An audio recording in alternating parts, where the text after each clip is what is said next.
düşmüsən yenə narın səni xatırladır qoxusu bu baharın. Çırpınır sinəmdə o eşqin həyəcanı, yenə də səninəm, yenə sənin yarın. Yadıma düşmüsən yenə narın səni xatırladır qoxusu bu baharın.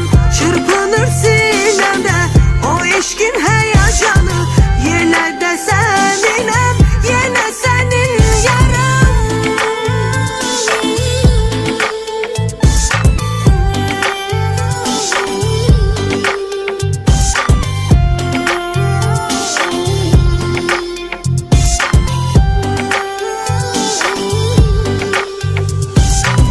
Çinollar, arzular nə keçir qəlbindən, qovuşunca biz yenə gülüm sevincindən.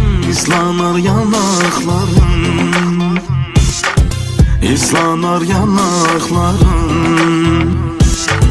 Dağlar qərib qalar, olsa duman çənsiz, biləsən sevgilim, səndən ayrı sənsiz. Nələr çəkib bu yarım, nələr çəkib bu yarım.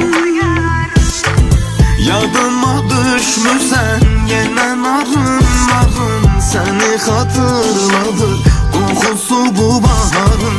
Çırpınır sinəmdə o eşqin həyəcanı, yenə də səninəm, yenə sənin yarın. Yadıma düşmüsən yenə narın səni xatırladır qoxusu bu baharın.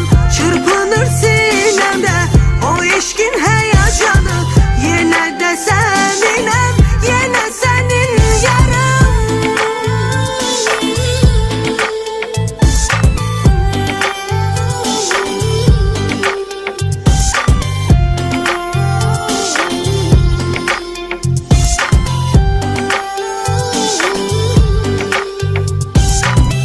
İkimizin də bir arzusu var indi, xatiri bu eşqin ah necə şirindi.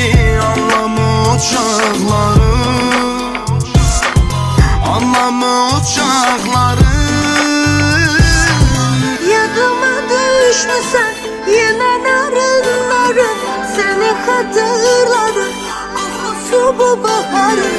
Çırpınır sinəmdə o eşqin həyəcanı, yenə də səninəm, yenə sənin yarım. Yadıma düşmüsən yenə narın səni xatırladır qoxusu bu baharın.